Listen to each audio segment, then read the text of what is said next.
Esse é o Gabriel Julião, sócio-diretor comercial da Kaizen, uma das maiores redes de autopeças de Brasília. Conseguiu algo raro, escalar muito em um setor tradicional. Os meninos começam a usar o banheiro deles como estoque, aí a sala, aí contratam um galpão, aí pega o galpão do lado e o negócio toma uma proporção. Hoje o nosso grupo fatura mais de 1 milhão por dia, né? Mais de centenas de bilhão aí.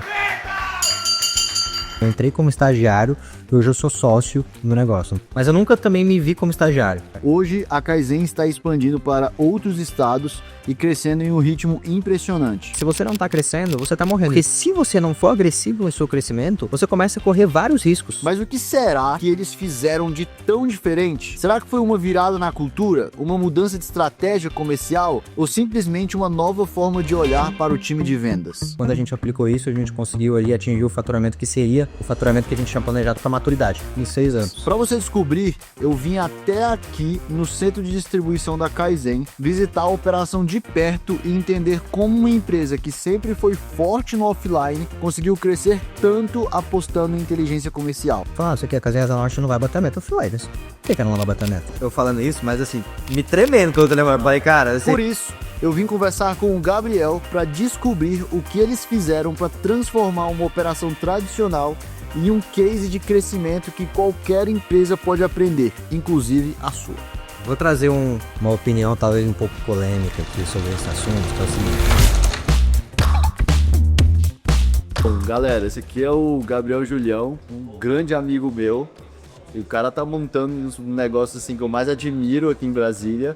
É um desses negócios que cresce bastante num lugar que ninguém espera que tem negócios que cresçam bastante. É um negócio um pouco tradicional, né? Mas, porra, cresce pra caramba e tal. E, cara, se apresenta aí.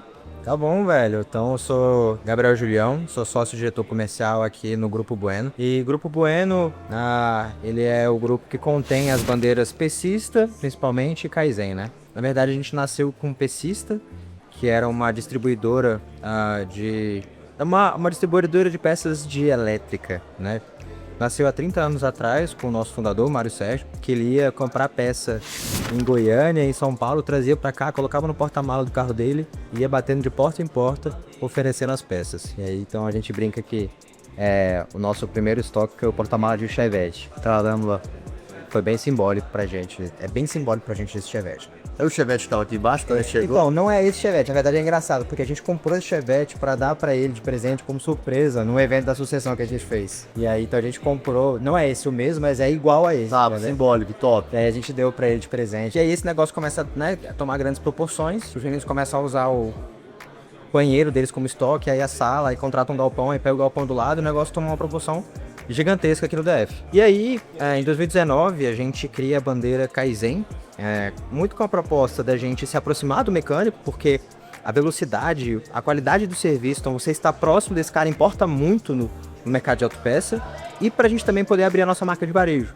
né? Então pra gente poder atender também pessoa física. Então a gente cria essa marca que a gente chama de Kaizen, a casa da autopeça. A ideia é ser mesmo uma casa para os nossos clientes, né? A gente se preza por oferecer um lugar maneiro, oferecer uma experiência completamente diferente do que ele estaria acostumado no mercado, né? E aí, ano passado, 2024, a gente começa o nosso movimento de Brasília para o Brasil, abrindo a nossa primeira sede Status fora do DF, que é em Goiânia. Isso é uma dor que todo mundo ia passar, né?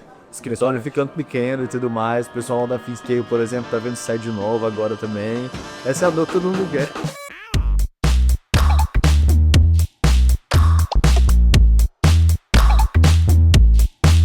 Cara, beleza. Vocês começaram lá e você entrou em 2020. O negócio começou mesmo, assim, eu entendi, em 2019. Tipo, tinha antes, mas... Legal. Quando que virou um negócio que começou a crescer, assim? Então, o que a gente fazia, eu até brinco assim, né? O que os meninos fizeram, até onde eles chegaram em 2019, foi incrível.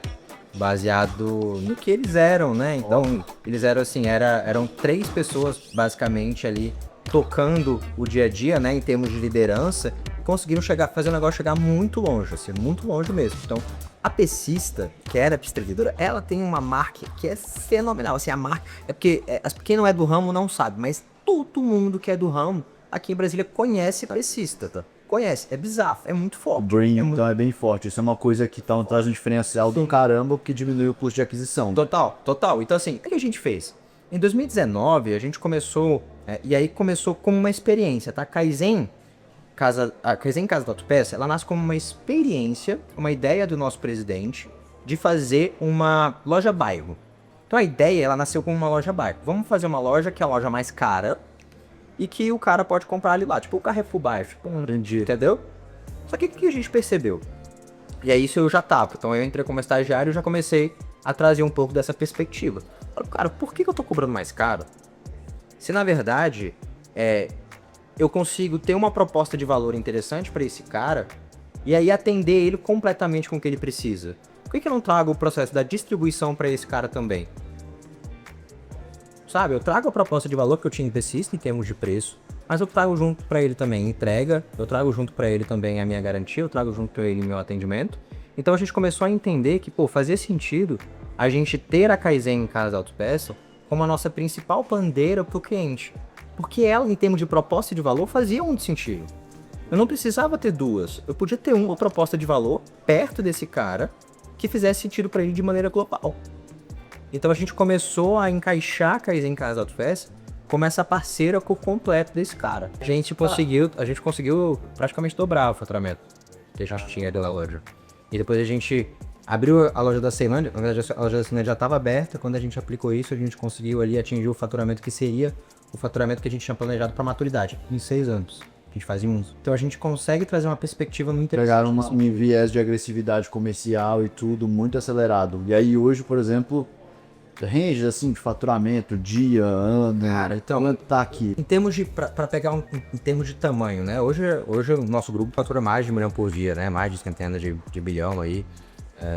Caralho. E assim, em termos de funcionário, né? 700 funcionários, hoje tem 150 vendedores, tem frota de mais de 100 motos. Então, é um negócio que realmente tomou uma proporção Interessante. bem interessante. Cara, o que eu acho muito massa, Julião, de estar conhecendo a Kaizen assim e tudo mais, é porque geralmente as pessoas acham que, tipo assim, empresa para crescer rápido, crescer acelerado, faturar centenas de milhões de reais, precisa ser empresa, às vezes, de tecnologia ou empresas, tipo, sabe, assim, completamente novas, tipo, ter que lançar uma SpaceX, assim, uma Tesla da vida, igual o Elon Musk lá, uma PayPal ou empresa de tecnologia. E, cara, não, a gente tá conversando com várias empresas meio que a gente fala bem assim, eu não gosto assim totalmente do termo economia real, porque eu acho que todas essas empresas que crescem, apesar de elas terem um pé na economia real ou naquele business tradicional, elas são inovadoras. Elas têm diferencial. E aí vai ser uma coisa que eu vou te perguntar já. Legal.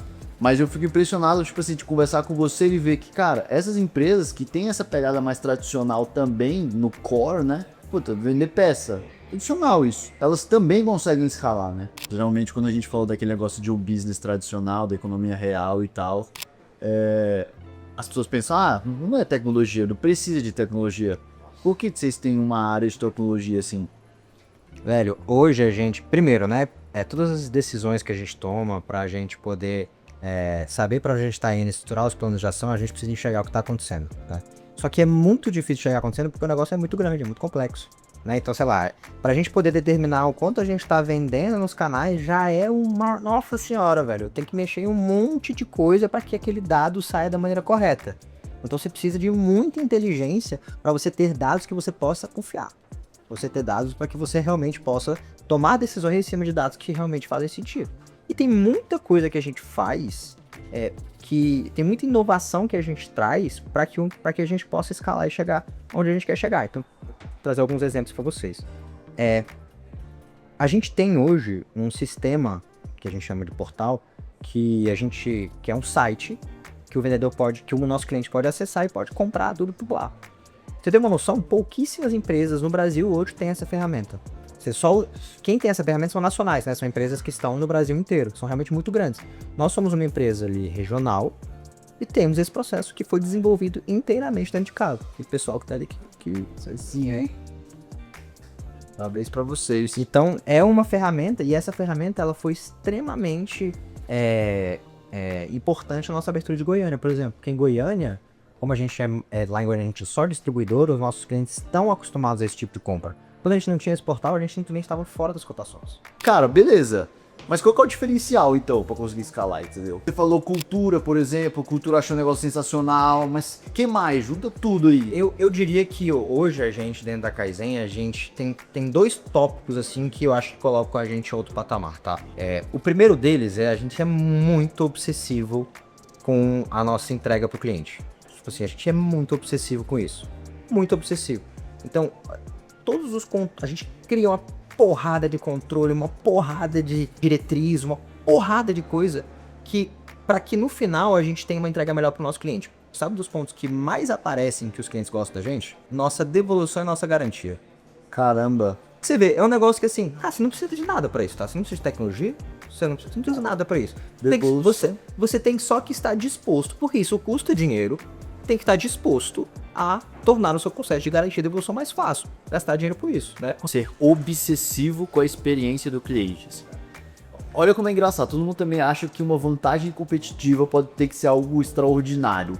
E não, cara, você só ser obsessivo pela experiência do cliente já te torna bem diferente. Um outro ponto também, acho que é a maneira como a gente não aceita entregas, não vou falar nem medianas, entregas boas, né? A gente costuma subir muito a régua que tudo. Por quê? Visão de longo prazo, velho. Nós queremos em 10 anos estar entre os 10 maiores do país. Um órgão que é extremamente tradicional. Velho, então é todo mundo aqui muito focado em crescimento. Todo mundo aqui, a gente não vem aqui pra, velho, fazer ali só o que tem que ser feito. Não, todo mundo quer mais, todo mundo entrega mais. Então a gente vê essa cultura de maneira geral aqui dentro. E eu acho que isso faz muita diferença. Visão de negócio. Então, velho, pra onde nós estamos, pra onde a gente quer ir, né? Crescimento que a gente quer trazer. Qual que é o legado que a gente quer deixar dentro desse setor?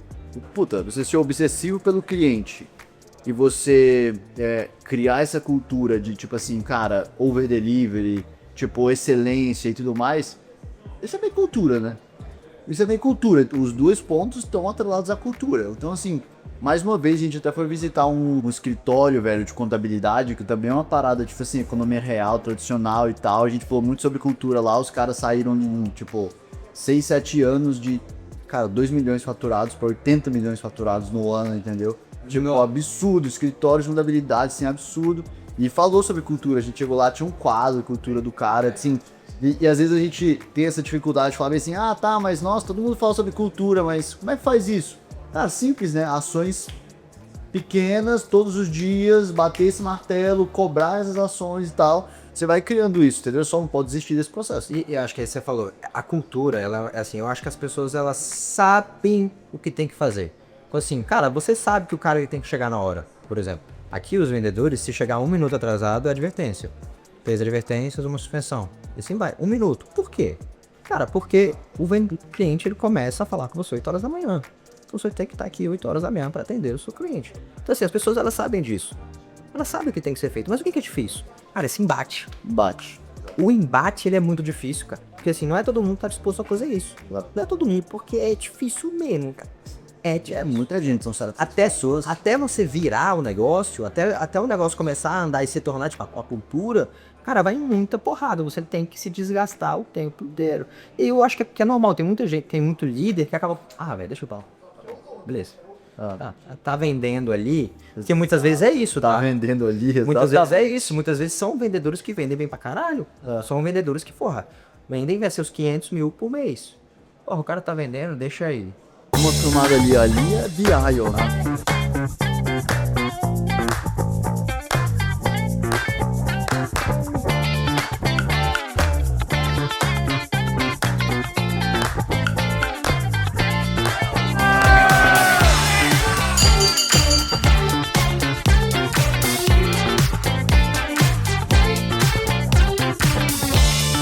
Todas as lojas em tempo real.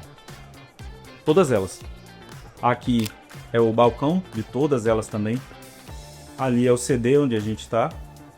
E aqui é a conferência. Não que a gente não monitore outras áreas, mas as áreas principais a gente coloca tudo aqui. Só o fato das pessoas saberem que tem alguém olhando, já moraliza também. Já amor. Então é um papel assim fundamental pra gente. Fundamental. Cara, foi um prazer, viu, igualmente.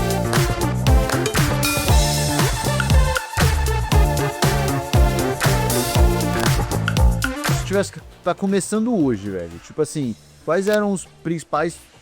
É como se assim, se você tivesse que dar um conselho pro o Julião lá de trás, o que você falaria pra ele hoje, assim, sem pensar muito, entendeu? Assim, de maneira geral, velho. De maneira geral mesmo, assim. Acho que eu vou dar um que é meio clichê, mas que pra mim é o que faz sentido. Porque eu só acho que a gente tá do tamanho que tá por conta disso, né? É assim, velho, vende e depois a gente vê. Entendeu? Vende e depois a gente vê. Cara, se você estiver vendendo, é óbvio, né? Com responsabilidade pra depois resolver os problemas. Com responsabilidade com o cliente, Pra ó. você poder resolver esse problema. Mas se você estiver vendendo, você tem respiro para você conseguir resolver todo o resto. Então, o mais importante é, cara, vende, e não só vender no sentido de da venda mesmo, mas no sentido de crescimento também. O meu ponto é, se você não tá crescendo, você tá morrendo justamente por conta disso. Porque se você não for agressivo no seu crescimento, você começa a correr vários riscos. Então, assim, a minha dica é, você precisa vender, e não só em termos de venda mesmo, mas em termos de crescimento. Busque o crescimento. Sempre. Busque o crescimento. Então eu fico às vezes vendo, pô, uma pessoa que às vezes tá acomodada porque às vezes tá tirando um dinheiro legal ali, e aí não pensa no crescimento. Cara, você tá se arriscando, tá? Tá se arriscando. Se você não tá crescendo, você tá morrendo. Tem um ponto legal, né? Que, tipo assim, no Brasil é exatamente isso mesmo. Matematicamente falando também. Porque como a taxa de juros aqui é muito alta, inflação aqui é muito alta, Sim. cara, se você não tá crescendo, você tá morrendo. Exato. Tipo assim, matematicamente... Vai crescer 10% pelo menos, Exatamente. você Se não tiver tá valendo a crescendo pena. 10%, mais de 10% ao ano, cara, para pensar, a Selic é 15%. Se você não cresce hoje, né? Mas a média, vamos botar uns 10, né? Uns 10, 8 e tal. Se não tá crescendo mais do que 8, 10% todo ano, você tá caindo. Porque a inflação tá comendo o seu lucro, tá comendo o seu faturamento, entendeu? Tanto que no Brasil, a galera que é realmente investidora, empresa grande e tudo mais, eles medem crescimento acima da inflação. Como a gente tem a taxa de juros muito alta, é por isso que funcionário público tem o salário corroído aqui no Brasil. É por isso que muitas empresas vão quebrando ao longo do tempo. Chega o empresário no fim da vida e ele não tem dinheiro para sustentar, porque, cara, foi corroendo e ele não foi crescendo, entendeu? Exato. Então a gente, é isso, você precisa ser obsessivo pro crescimento. Então, de certa forma, esse nosso sonho ousado, né, essa nossa meta ousada, essas discussões que a gente está tendo, eu acho que isso, assim, é um grande diferencial. E se eu pudesse dar uma dica para quem tá empreendendo, para quem tem um negócio, velho, pense em como você vai crescer. Venda.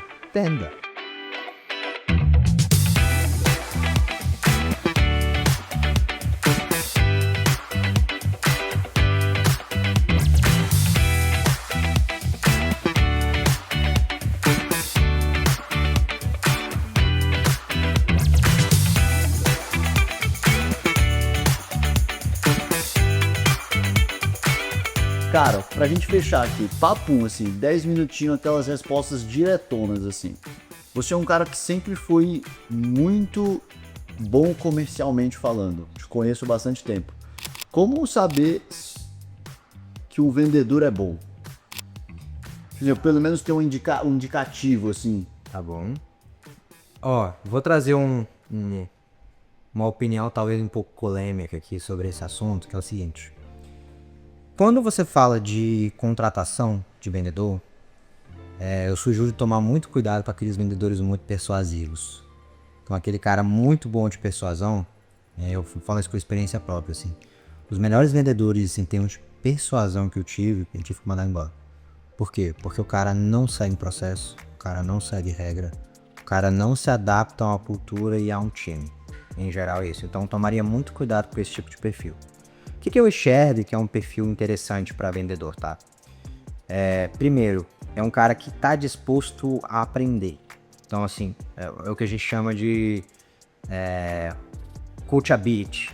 Então, o cara, você consegue ensinar ele. Como é que você percebe isso num vendedor, né? Geralmente é aquele cara que, quando você passa um feedback para ele segue, ele passa a seguir aquilo que você falou, né? Quando você pergunta, tem uma dinâmica que eu gosto de fazer na entrevista, que é assim, fazer um roleplay, né? Fazer uma dinâmica em que ele tenta me vender alguma coisa e depois eu pergunto pra ele como que ele foi. Se ele disser que foi bem, é que É ruim. É ruim.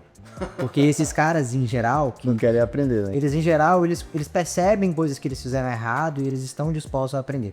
Porque a principal coisa de uma área comercial, principalmente em escala, é você conseguir passar o processo e conseguir fazer com que esses vendedores sigam esse processo. Isso é o mais importante numa área comercial. Você conseguir fazer com que as pessoas sigam os processos, porque senão você nunca vai conseguir melhorar. Mas não tem um final. Então eu diria que ter pessoas dispostas a aprender e curiosas também. Então, vendedores que têm curiosidade, porque é muito importante você querer entender o seu cliente, você querer entender as necessidades dele, e em geral pessoas curiosas têm mais facilidade com isso. Ótimo, do caralho. Cara, um ponto também, você fala muito sobre cultura, né? Tipo assim, cara, cultura foi muito importante pro nosso crescimento e tudo mais, e aí as pessoas precisam se encaixar nessa nossa cultura e tal. Vocês têm aqui alguma política de, tipo assim, de carreira para as pessoas aqui dentro, do tipo, essa pessoa ela pode inclusive pensar em se tornar sócia do negócio? Como que funciona esse vídeo? Legal. Nós somos uma empresa em que a gente, esse ponto, né, do nosso propósito de vendemos peças para contratar pessoas e não o contrário, ele é para fora, mas ele é para dentro também. Então, a gente acredita muito no trabalho como oportunidade para você transformar a sua vida. Uma oportunidade para você transformar a sua vida, você crescer aqui dentro, né? Então, um exemplo muito forte são os nossos vendedores. Hoje, a maior parte dos nossos vendedores, eles vêm de dentro de casa. Eles estavam no estoque e estavam separando peças. E a gente oferece essa oportunidade para eles poderem aprender. A gente tem a Unicaizen, que é a nossa universidade de vendedores. Eles podem aprender aqui dentro, se formar em vendedor de autopeça e aí passarem aí, né, de fato, ocupar esse cargo. A gente prefere isso do que puxar alguém de fora. E assim, eu sou um caso também de transformação aqui dentro, né? Então eu entrei como estagiário e hoje eu sou sócio do negócio. Então a gente acredita bastante em dar oportunidade para as pessoas, ao invés de tentar buscar pessoas de fora. Porque a gente poderia ter buscado, sei lá, um diretor comercial do lado de fora. Mas a gente entende como negócio que as pessoas que vêm de dentro de casa, velho, elas enxergam o negócio de uma maneira diferente. E o fato da gente proporcionar essas oportunidades faz com que todo mundo na empresa enxergue um negócio diferente, né? Queira estar aqui, porque aqui é um lugar de oportunidade. Muita gente que assiste a gente tá começando um negócio, tá querendo achar uma ideia, tá pensando em alguma coisa. Tipo, você entrou aqui como estagiário, cresceu bastante aqui, mas conhece bastante de mercado, né? Lembra do Julião lá de trás e tal. O que você falaria pra essa galera que tá começando a pensar em entrar num negócio, ou empreender, assim? Qual dica você daria, velho? Quando eu tava começando a entrar no mercado de trabalho, eu tinha muita vontade de empreender, né? Eu queria ter o meu negócio, né? Eu queria ir lá e criar o meu negócio. Mas eu acho que a melhor escolha que eu fiz foi empreender dentro de um negócio. Eu entrei como estagiário nesse negócio, mas eu nunca também me vi como estagiário. Tem um exemplo legal que eu trago, que é o fatídico sábado, que ele até ficou famoso aqui dentro. É um exemplo dessa minha postura, que é uma postura, vamos dizer assim, uma postura mais ousada, mais de empreendimento dentro do negócio, que é um exemplo que clareia isso. Foi o seguinte, isso era uma sexta-feira e o sábado era o último dia do mês, tá? E aí eu tava em ligação com o presidente, ele tava falando que a Casinha da Norte não ia bater a meta. Ele falou, isso aqui, a Casinha da Norte não vai bater a meta. Eu falei, ué, por que ela não vai bater a meta? Ele, em média, a gente vende 5 mil reais lá no sábado. Às vezes 3, às vezes 7, mas em média vende 5 mil reais. E a gente precisa de 18 pra bater a meta. Não vai bater. Eu falei, se a gente fizer alguma coisa? E assim, eu falando isso, mas assim, me tremendo pelo telefone. Eu falei, cara, assim, porque é estagiário, né? Então assim, se a gente fizesse alguma coisa, eu acho que dá pra gente bater essa meta. A gente vai amanhã, a gente leva um Red Bull, velho, eu acho que dá pra gente bater essa meta. Eu sei, imagina, né? Eu não conhecia nada do negócio. Fizemos, levamos Red Bull, fomos lá. Velho, eu sentei atrás dos vendedores, peguei a lista dos... Não mais complicado que isso. Peguei a lista dos maiores clientes que... Liga nesse aqui, vamos. E energia, botando energia. Vamos, bota aqui, não sei o que. Fizemos 21 mil reais esse dia. Caraca, bateu. Pra você ter noção, o Mário Sérgio foi o nosso fundador, desceu na loja pra falar comigo. Esse dia. Cara, assim... Eu não entendia nada de autopeça. Nada. Só tinha energia e pensamento positivo e pensamento de dono. É isso. Então eu falei, cara, eu vou fazer diferente, velho. E assim, é óbvio que depois eu percebi que assim, aquilo ali era um sintoma de algo muito maior que tinha ali, né? Existia um problema cultural muito grande, que depois foi tratado. Então depois eu tive a oportunidade de pegar... e aí, então assim, entreguei esse resultado, né? E você viu uma oportunidade que dava pra chegar nos 21. Exato. Então assim, eu vi que tinha esse gap.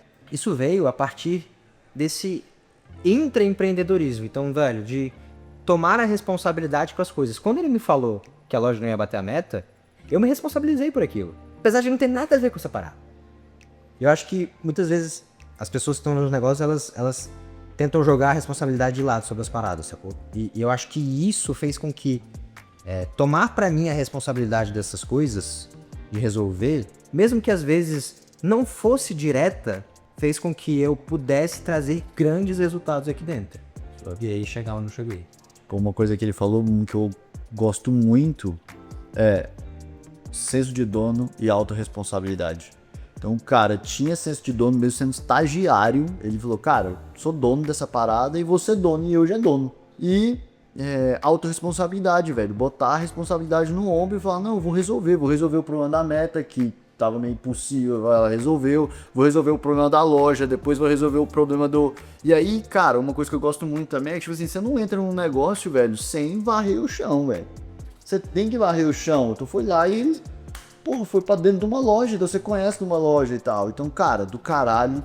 Julião, só te agradecer, tivemos uma aula aqui, brigadão, velho. Prazer, velho. Prazer receber vocês, cara, sabe, sempre que você precisar. Bom, pessoal, então a gente conheceu aqui, tipo, cara, esse grupo, né, Pecista, Kaizen e tudo mais, juntando tudo isso. O Julião deu uma aula pra gente aqui de, tipo, crescimento dentro do negócio, processo dentro do negócio, cultura, tudo, né? Mostrou um pouco, inclusive, desse cenário aqui absurdo. Esse negócio aqui, velho, gigante. Olha essa organização aqui, velho. Vinho de peça, né? Vinho de peça. Cara, falou aqui do crescimento, enfim, cara, pra você que tem um negócio tradicional, tá na economia real, ele também trouxe vários insights pra você também aqui dentro, de como que você cresce um negócio, faz esse negócio chegar em centenas de milhões de faturamento. E é isso, velho. Se você gostou desse vídeo, já curte aqui, já se inscreve no canal e bora nessa, né? A gente vai visitar os negócios e vai voltar aqui pra visitar vocês. Quando vocês baterem um bi, tocarem o sininho, vocês chamam a gente, tá bom? Não, vocês estão em casa, velho. Esse puto é esse cara aqui, viu? Sabe muito.